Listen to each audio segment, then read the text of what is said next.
In those days, the presence of women in our house had increased dramatically. Initially, it was a rare occurrence. Maybe one woman would visit in a day, but now 5 or more women were showing up daily, and each one seemed to disappear into the bedroom with my husband. He would stay locked in there with them for hours. When I confronted him, my frustration boiling over, I asked, "What kind of treatment takes 2 hours with every woman?" His response was always the same, a dismissive scolding. "You wouldn't understand," he would snap, "so it's better if you stay quiet." For a long time, I bore this silently, but my patience was wearing thin. I was not the kind of woman who could share her husband with anyone, even in thought. Yet here I was watching him disappear into the bedroom with other women day after day. I was desperate to uncover the truth. What was he doing in there? What kind of treatment took so much time? One afternoon, I was sitting in the courtyard, lost in thought, when a knock at the door startled me. I opened it to find a strikingly beautiful woman standing there. She was unlike anyone I had ever seen before. Her beauty was almost ethereal, the kind that could shake any man's resolve. Just her presence at my doorstep made my heart race with dread. I knew what this meant. Every time a woman like her appeared, my husband would inevitably take her to his room. Her voice was soft, almost timid, as she explained, "I've come to see your husband. I need his help for treatment." The words sent a pang through my chest. "Why?" I asked, trying to steady my voice. She hesitated, her gaze dropping to the ground. "I'm barren," she admitted. "My mother-in-law has found out, and I'm terrified she'll have me thrown out of my husband's life. I need a solution, something that will save my marriage." Her story caught me off guard. I glanced over my shoulder, half hoping someone else might intervene. The courtyard was empty. For a fleeting moment, I considered lying to her, sending her away and telling her that my husband was no longer offering treatment. I couldn't bear the thought of such a beautiful woman being alone with him. But before I could act, a familiar voice spoke behind me. "Who is she here for?" My heart sank. I turned to find my husband standing there, his sudden appearance catching me off guard. Before I could answer, the woman stepped forward, explaining her plight. My husband, as always, didn't waste a moment. He motioned for her to follow him and disappeared into the bedroom. My frustration boiled over into curiosity. How could I not want to know what was happening behind those closed doors? For so long I had stayed quiet, my suspicions gnawing at me. But now I was determined to uncover the truth. I approached the window, my heart pounding, and peered through the small gap in the curtains. What was he doing in there? I rushed toward the bedroom window, my heart pounding with frustration and curiosity. But my hope of uncovering the truth was crushed. My husband had locked the window from inside. Instead, strange and unsettling sounds filtered through, intensifying my unease. I clenched my fist, my anger boiling over. I wanted nothing more than to break that window and force my way inside. Unable to control myself, I began banging on the glass with all my strength. Moments later, the door flew open and my husband emerged, his expression a mix of irritation and authority. "What on earth do you think you're doing?" he snapped. "I've told you before, treatment is going on inside. Can't you understand that?" His dismissive tone stung, but my emotions overwhelmed me. "What kind of treatment takes 2 hours?" I demanded, my voice trembling with anger. "You say you're curing them with snake venom, but you lock yourself in a room with them for hours. Who knows what else is going on in there?" Before I could continue, the door opened again, and the woman stepped out. Her appearance stopped me mid-sentence. She swayed unsteadily as if walking on air, her eyes heavy-lidded and dazed. There was an odd serenity about her, almost as though she was under some sort of spell. I turned to my husband, searching his face for answers. He avoided my gaze, brushing past my accusations as though they were beneath him. "Go back to the courtyard," he ordered coldly, ignoring my questions entirely. Tears stung my eyes as I watched him guide the woman to the door. She seemed fragile, almost too weak to walk on her own. Outside, another woman stood waiting, her presence a clear indication that my husband had arranged her arrival beforehand.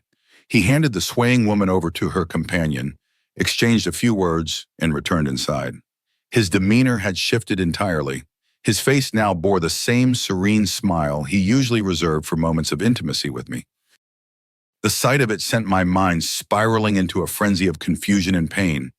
How could he wear that smile now, after spending hours with another woman? I collapsed onto a chair in the courtyard, my tears flowing freely. This wasn't the life I had fought so hard to build with him. The man I had loved with all my heart, for whom I had crossed every boundary, was now the one causing me the most pain. For 2 hours, I sat there haunted by thoughts I couldn't silence. My imagination ran wild with possibilities, each more painful than the last. When the door finally opened again, and another woman emerged swaying as if intoxicated, I felt a fresh wave of anger and despair. "What happened to her?" I asked, my voice trembling. "She's just a little weak," he replied casually, as though it were the most normal thing in the world. He helped her out of the house with a calmness that only added to my frustration. Once she was gone, I turned to him, desperate for answers. But his dismissive attitude told me I wouldn't get them. Instead, I resolved to uncover the truth myself, no matter how painful it might be. I knew that the day I learned the truth, my love for him would shatter. But the uncertainty was eating me alive. I needed to catch him in the act, to finally see what was happening behind those closed doors. What I didn't know was that the truth waiting for me would be more shocking than anything I had ever imagined. It was around 11 at night, and sleep eluded me.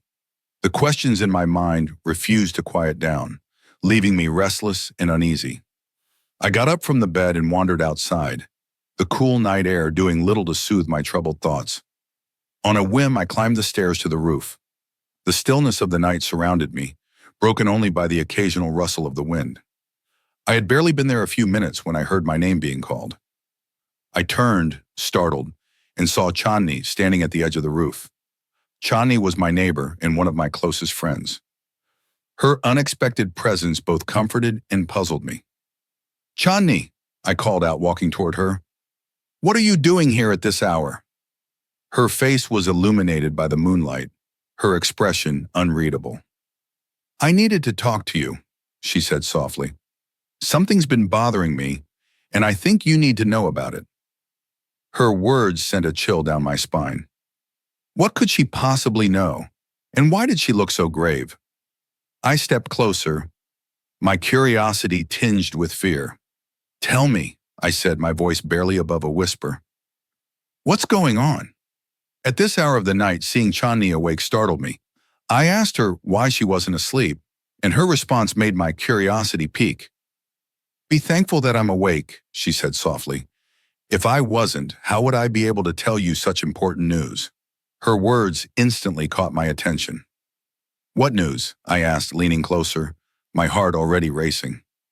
She took my hands in hers, her grip firm but comforting. "Listen to me carefully," she began, her tone a whisper but loaded with seriousness. "You need to stay calm and try to understand what I'm about to say. No anger, no tears, just listen." Her warning sent chills down my spine. A foreboding sense of dread washed over me, but I nodded. "I promise. I'll stay calm. Just tell me what's going on." Her voice lowered further as she said, "Earlier today, I saw a woman leaving your house. She was stunningly beautiful." Her words reopened the wounds I had tried to close. My eyes filled with tears, memories of the same woman's peculiar exit flooding back to me. Chandni noticed my tears and hesitated, but then asked, "Do you know the truth about her?" I shook my head, bewildered. "No, I don't know anything, but something about her didn't feel right. The way she walked out of the room, the look on her face, it didn't seem normal. I felt like something was wrong." Chandni squeezed my hands tighter. "You're not wrong," she said firmly. "Something was wrong." Her words felt like the ground beneath me had crumbled. I stepped back, shaking my head. "No, that's not possible. My husband wouldn't do something like that. I know I've had my doubts, but I was certain they were unfounded. Don't turn my suspicion into certainty." She sighed and said, "Open your eyes. Think about it. What could your husband possibly be doing for 2 hours behind closed doors with these women? And these aren't just any women. They're stunning. The kind that can make even the most faithful man falter. And your husband is alone with them? Her words cut deeper than I wanted to admit. I shook my head vehemently and rushed back down the stairs, unable to hear more. I had made up my mind. I would confront my husband tomorrow. I would demand to know the truth about this mysterious treatment he claimed to be providing. What was this snake he used to cure barren women? Later that night, an idea took root in my mind. If he was hiding something, I needed to test him. I decided to take one of my acquaintances, who was struggling with infertility, to him for treatment. Surely, if his intentions were pure, he wouldn't hesitate to help her. The next day, I approached him with my plan. I know someone, I began cautiously. She's infertile and needs your help. I told her about you, and she wants you to treat her. My husband stared at me for a moment, his expression unreadable. Then, to my astonishment, he said, I can't treat your friends or anyone we know. I only treat strangers. His response stunned me. For a moment, I was speechless, the implications of his words sinking in. My shock quickly turned into anger. He wasn't just refusing, he was avoiding. He knew exactly what I was trying to do. Furious and more determined than ever, I realized that my husband was not the man I thought he was. He wasn't just hiding something. He was protecting a secret that could shatter everything. When my husband responded so cautiously, I knew he was trying to evade my questions. But I had already made up my mind. I would uncover the truth no matter what it took. When I couldn't think of a better way, I confronted him directly. I want to see the snake you used to treat those women, I demanded. This time, my husband shot up from his seat, his face filled with irritation. What is this? He snapped. You're starting an argument with me first thing in the morning? My head is already spinning with stress. Don't make it worse by talking nonsense, or I might just take all my frustration out on you. With that, he stormed out of the house, leaving me confused and hurt. I couldn't understand his anger, nor could I fathom the weight of the secrets he was keeping from me. He had never shared his troubles with me, never let me in. Perhaps he didn't think I was important enough to confide in. Later, I recounted everything to Chandni, who listened intently before offering a bold suggestion. You don't need to find other women to test him, she said, her eyes gleaming with determination. I'll go myself. I'll wear a burqa and pretend to be one of his patients. Then I'll unlock the window for you so you can see everything he does. Her idea thrilled me. It was daring, and it gave me hope that I would finally uncover the truth. My excitement mixed with fear, though. What if my husband truly was guilty? What if the man I had loved so deeply turned out to be unfaithful? The next day, Chandni arrived at my house wearing a burqa. I deliberately stood at the door, chatting with her, knowing full well that my husband would soon appear and question me. As expected, within minutes, I heard his voice behind me. Who is this woman, and why is she standing at the door? He asked, his tone sharp. I barely managed to suppress a smile. Feigning innocence, I replied, She's here for treatment. She wants help with her infertility, but I told her you were busy today and couldn't see her. His face darkened with anger. You shouldn't refuse anyone without asking me first, he scolded, and you certainly shouldn't send anyone away. Now send her to my room immediately. He seemed restless, almost desperate. I knew the reason. No women had come to see him in the past 2 days, and it was clear that his impatience had reached its peak. I glanced at Chandni, who gave me a reassuring smile before stepping past me. As she brushed by, she whispered, I hope your husband doesn't disappoint you. I could only pray in silence that everything I suspected was wrong. A part of me clung to the hope that this would all turn out to be a misunderstanding. A few moments later, I quietly moved to the window. Chandni had left it slightly ajar, positioned in a way that allowed me to see everything inside without being seen myself. She had seated herself directly in front of the window, making it easy for me to observe the room clearly. Inside, I saw my husband sitting across from Chandni, his expression serious yet calm. He asked her something, but she didn't respond. I could tell she was nervous, likely afraid that he might recognize her voice. My heart pounded as I watched the scene unfold, every second feeling heavier than the last. The truth I was about to witness could either shatter or salvage everything I believed about my husband. As my husband commanded Chandni to remove her burqa, My heart raced with unease. I couldn't fathom what removing a burqa had to do with any kind of treatment. I glanced at Chandni, who quickly shook her head in refusal. Her defiance visibly angered my husband. Just as I feared he might do or say something rash, his phone rang, breaking the tension. I let out a frustrated sigh, disappointed that the moment of revelation had slipped through my fingers. I had been so close to uncovering the truth, and now the opportunity seemed lost. My husband paced around the room as he spoke on the phone, his conversation lasting several minutes. Then, to my surprise, he turned to Chandni and said, "I deeply apologize. I can't treat you today, but you must come back tomorrow." He gave her a specific time, 5 in the evening. My heart sank. I had told him earlier that I planned to visit my mother at precisely that time, and he had readily agreed. Now it was clear that he had seen my absence as an opportunity to call Chandni back for her treatment. Chandni nodded quietly and left the room. I quickly stepped away from the window and hurried to Chandni's house a short while later. Her flushed cheeks and restless demeanor unsettled me. Nothing had even happened in the room, yet she seemed oddly affected. "What's wrong?" I asked, my suspicion growing. Chandni hesitated before responding. "Your husband's eyes. There's something in the way he looks at you, or anyone. I felt like I was losing myself just by meeting his gaze." Her words made my blood boil. Without thinking, I slapped her hard. "How dare you say something like that?" I snapped. Her words had crossed a line I wasn't prepared for, even in my anger toward my husband. Chandni rubbed her cheek, looking both stunned and guilty. "I'm sorry," she muttered, "but I have to say, if his phone hadn't interrupted, I don't know what might have happened in that room. I feel like he would have done something that would have made you hate him forever." Her statement chilled me to the bone. I sat down heavily, trying to process what she had said. "Hate?" I whispered to myself. "No, I don't hate him. Not yet. But I will never truly hate him unless I know the full truth. I need to know who he really is before I can even think of walking away from him." That night I couldn't sleep. I was restless, counting the hours until the next evening. My desire to expose him burned brighter than ever. The next day, I busied myself in the courtyard, washing dishes to distract my racing thoughts. It was almost 5 in the evening when I heard the creak of the front gate. My husband entered, looking unusually polished. His hair was freshly trimmed, and his beard was neatly groomed.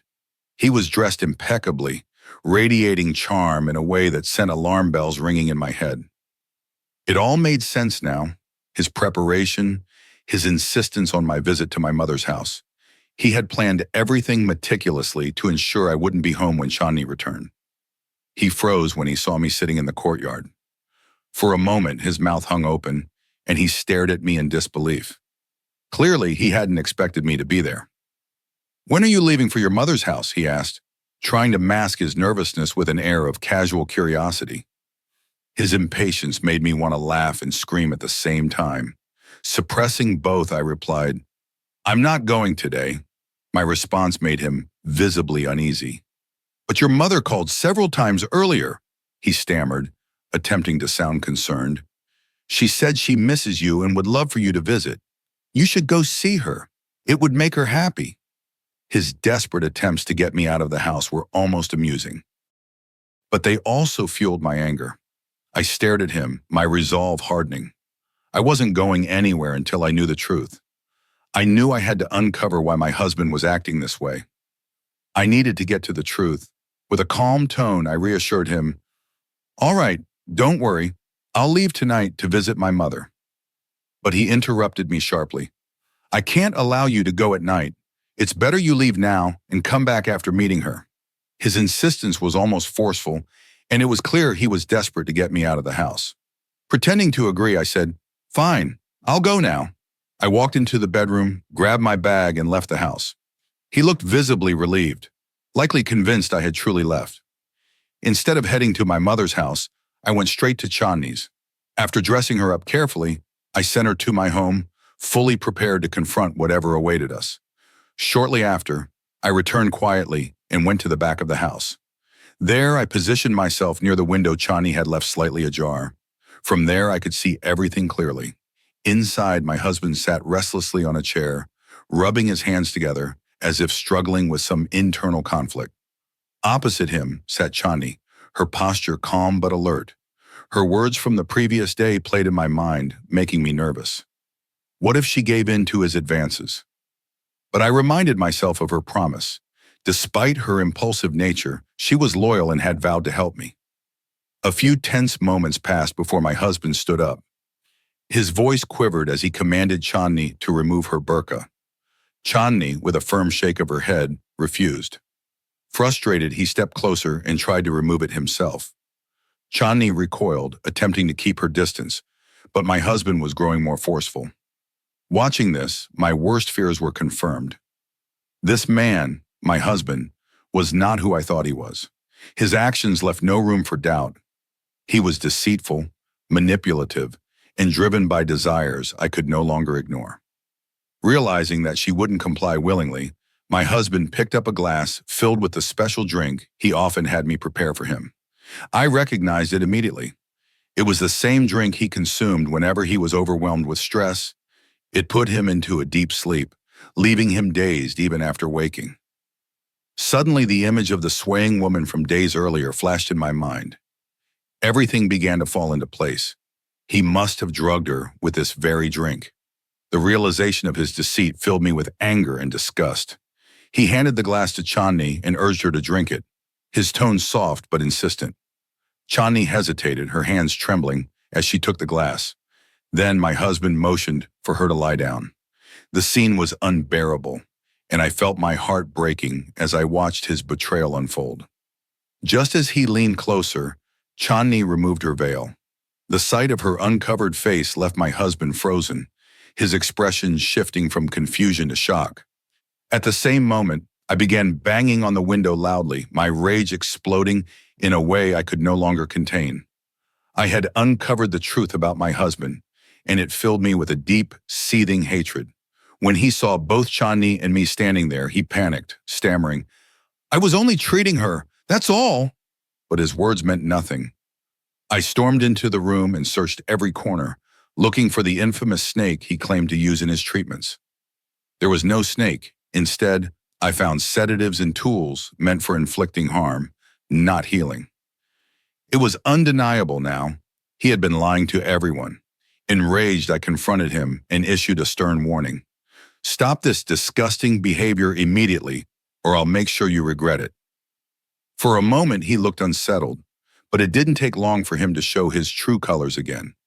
"If you try anything," he spat, his voice venomous, "I'll divorce you."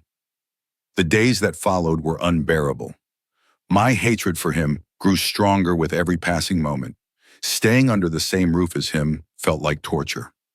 I wanted nothing more than to escape his grasp, to leave this marriage and his toxic presence behind. But he refused to grant me a divorce, trapping me in a nightmare I couldn't escape. Meanwhile, the parade of women visiting him only increased.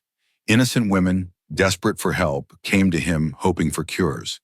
Instead, they became victims of his deceit and exploitation. I couldn't stand it any longer. One day, fueled by desperation and a need for justice, I went to the police. I reported everything, his lies, his crimes, and the way he preyed on vulnerable women. The next day, the police raided our house. The timing couldn't have been better. My husband was in the middle of his heinous activities when they stormed in. The scene was chaotic, but when they dragged him out of the house in handcuffs, I felt an overwhelming sense of relief. I never regretted what I had done. If anything, I was proud. Because of me, countless women were saved from his clutches.